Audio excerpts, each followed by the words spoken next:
Goeienaand vanuit 'n koel en reënerige Johannesburg. Hier is die nuus op SABC 2 en hier is ons hoofberig.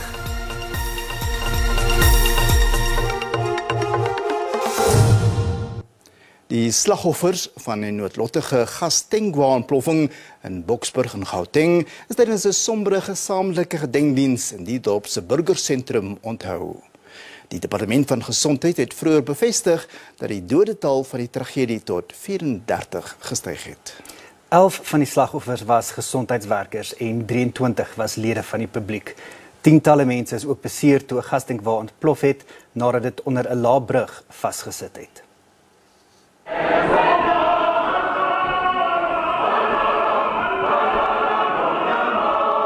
Die hartverskeurende ramp op Ou Kersdag sal vir altyd by die slagoffers se families spook.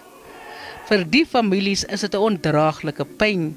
Die Boksburg burgersentrum was van hoek tot kant vol rouklaars.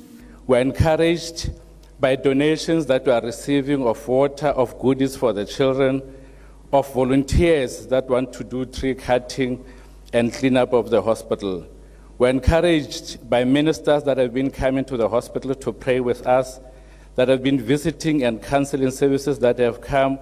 We're encouraged by our staff members who have also come back to come and assist. Die verpleegvakbond Denousa het die platform gebruik om vir behoorlike ondersoeke te vra en gewaarsku teen korrupsie met die herbou van die beskadigde Tambo Hospitaal. This tragedy must not be used as an opportunity to steal taxpayers' money.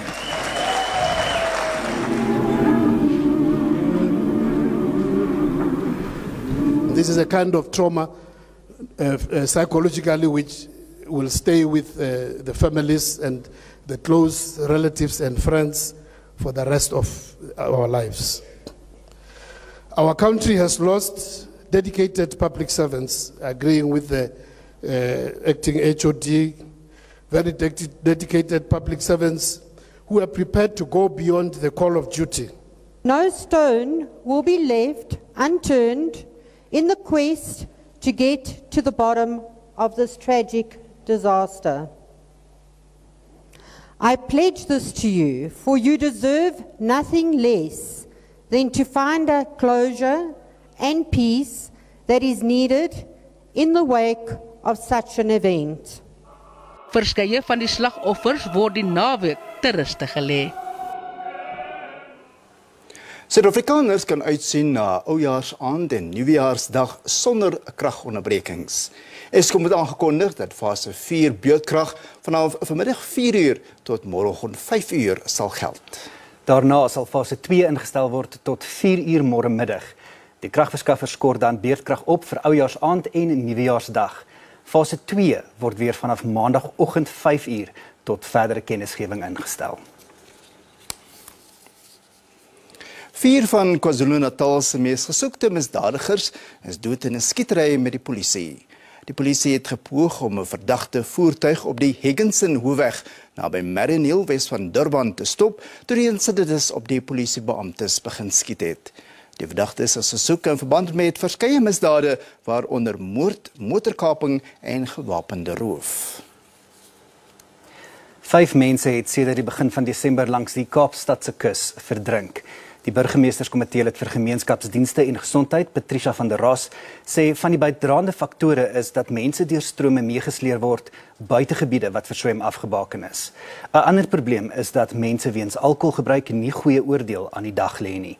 Sy het 'n beroep op mense gedoen om slegs te swem waar lewensredders aan diens is en om nie drank te gebruik as hulle strand toe gaan nie. Die munisipaliteit van George in die Suid-Kaap het die publiek gewaarsku teen die gebruik van vuurwerk en papierlanterns om die nuwe jaar in te lui weens die hoë brandgevaar in die gebied. Diegene wat die munisipale verordenings oortree, sal van brandstigting aangekla word. Hulle sal ook onmiddellik beboet word. George het streng maatreëls teen die afvuur van vuurwerk in gebiede wat nie daarvoor afgebaken is nie. Die munisipaliteit sê boetes is reeds uitgereik teen winkels wat nie aan die vereistes voldoen nie. Beslag is ook gelê op groot hoeveelhede vuurwerk. Meer as 10.000 verkrachtingssake is tussen Julie en September in die land aangemeld. In Kimberley in die Noord-Kaap sê 'n slagoffer van verkrachting dat die trauma wat daarmee gepaard gaan pynlik is en nooit weggaan nie. Vroue word toenemend slagoffers van hierdie gruisame misdaad. Die 49-jarige Kidi Saletsi Toure is 3 keer deur verskillende mans verkragt en die eerste keer was toe sy net 7 jaar oud was. I'm still angry because if those guys, the first guys didn't rape me, I couldn't be HIV positive. And the second guy, I even told him, you know what, I'm HIV positive. But he just told me, no, I'm not scared of HIV. The third one was also. Toure sê, om verkragt te word, is vir haar gelykstaande aan om vermoord te word. When it comes to rape, it's like someone is murdering you. Someone is taking your dignity, everything. Sy gebruik nou haar trauma om ander te help. I wanted to took my life, but I survived. God bring me back. That's why today I'm in the community, educating people, helping people where I can. 'n Sielkundige in die streek sê, die genesingsproses na 'n verkrachting moenie aangejaag word nie. It's a long and painful recovery process. It's not easy. And I think, as is the case with all trauma, one has to be patient with oneself. One has to be gentle with oneself. Take one day at a time. One has to be realistic. Toure moedig ander oorlewendes soos haarself aan om nooit moed op te gee met hulle genesingsreis nie en stuur drukkies aan vroue wat deur hartelose mans geskend is. Aktiviste teen geslagsgeweld in Mahikeng in Noordwes sê intussen dat mans uitgesluit word of 'n klein rol in die stryd daarteen speel. Hulle sê, aangesien die meeste mans oortreders van die misdaad is, moet hulle verduidelik wat die oorsaak van hulle optrede is en wat gedoen kan word om dit uit te roei. Sommige voorstelle was dat dit vanaf 'n vroeë ouderdom hanteer moet word, sodat seuns nie groot word om oortreders van die geweld te word nie. Baie organisasies het standpunt ingeneem teen die bekamping van misdaad teen vroue en kinders. Die Temu Stichting is een van die organisasies wat 'n platform vir mans geskep het, waardeur hulle kan sê wat die oorsaak is dat hulle misdade teen vroue en kinders pleeg. I'm trying to get a dialogue of men so that we can discuss the challenges in our communities and how men can treat women and how women can, both be respectful. Sommige sê, daar is mans wat in 'n toksiese omgewing groot geword het en daarom pleeg hulle geweld teen vroue en kinders. It's also important to always look at the root cause of this abuse. The root cause means how was it triggered? And we need to look at it without feeling guilty ourselves, without the victim feeling guilty. I think the best way is to employ social workers at rural schools mostly, because this thing is happening mostly in rural schools. Alhoewel gesprekke oor geslagsgeweld momentum kry, sê sommige daar is soveel meer wat gedoen moet word. As much as the numbers are not satisfactory, but the talk around the country and events like this and sessions where men are being invited to have dialogues, I think we are getting somewhere and we definitely can make a huge change. We urge families to come together and say we can do better, we are stronger as families.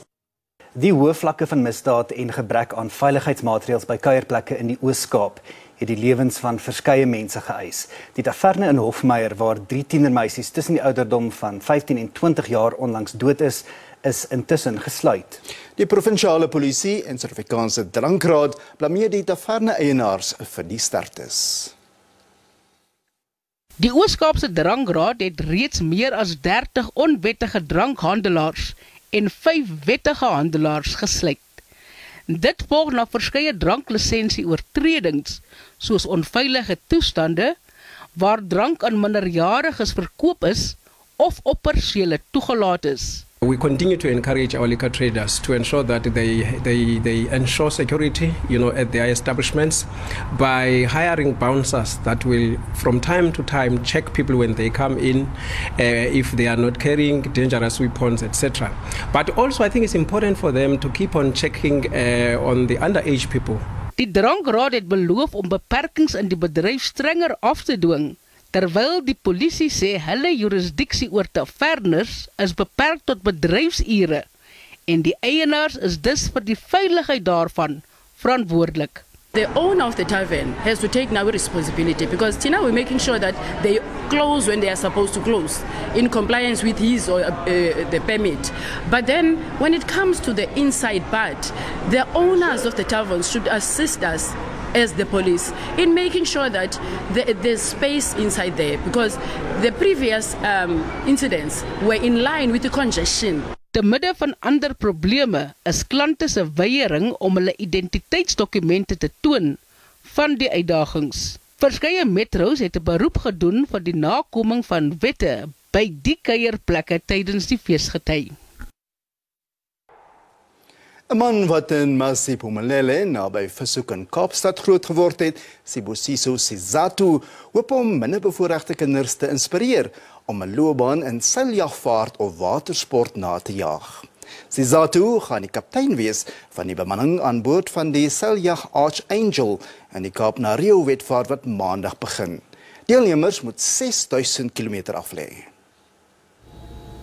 'n Jong Sibusiso Sizatu het in Kulumbu in die Oos-Kaap groot geword en kon nooit dink dat hy eendag 'n Suid-Afrikaanse span in elite watersport sou aanvoer nie.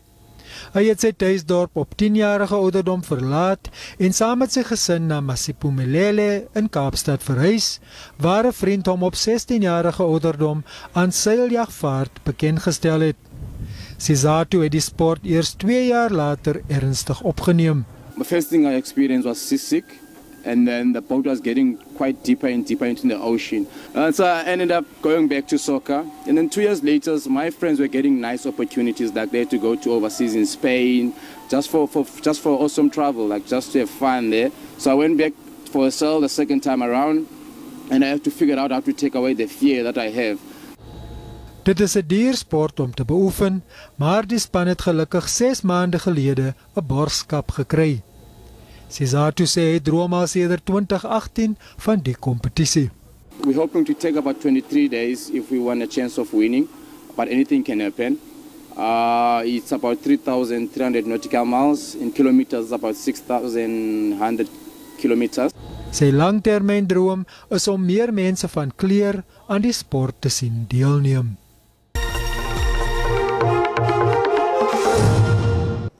Goeienaand en welkom uit 'n nat en reënerige Johannesburg. Ons kyk nou na wat die weer inhou vir vandag en môre. Ons sien daar is 'n 60% kans vir reën in gedeeltes van die Noordwes, die Vrystaat, KwaZulu-Natal en dan ook in Mpumalanga. Andersins is dit bewolk in die grootste gedeeltes van die land. Wat môre betref is daar 'n 60% kans vir reën met miskolle in Gauteng. Dan het ons dit in die Noordwes, gedeeltes van die Vrystaat en dan ook in die Noord-Kaap.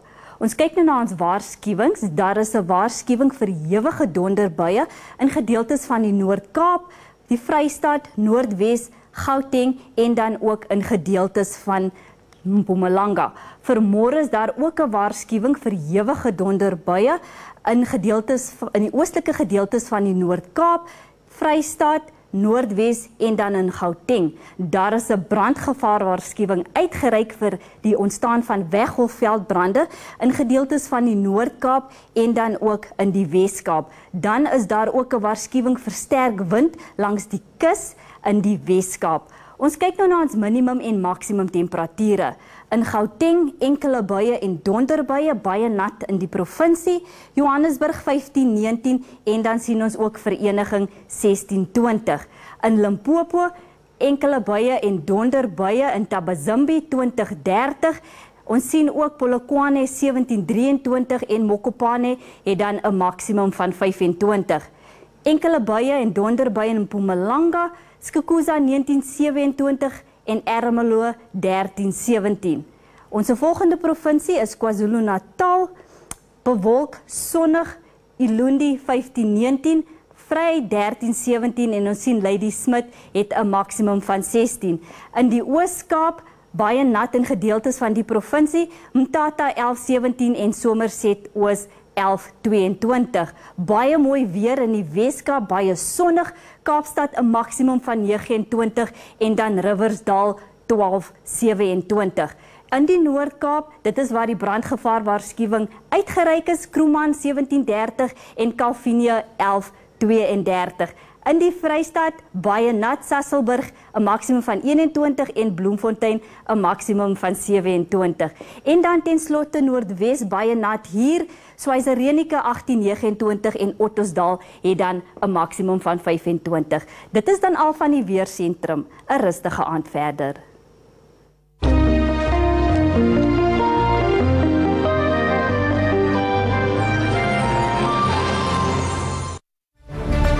I-SABC News iyokwethulela i-channel entsha yendaba zamalimi wesintu ngo-2023.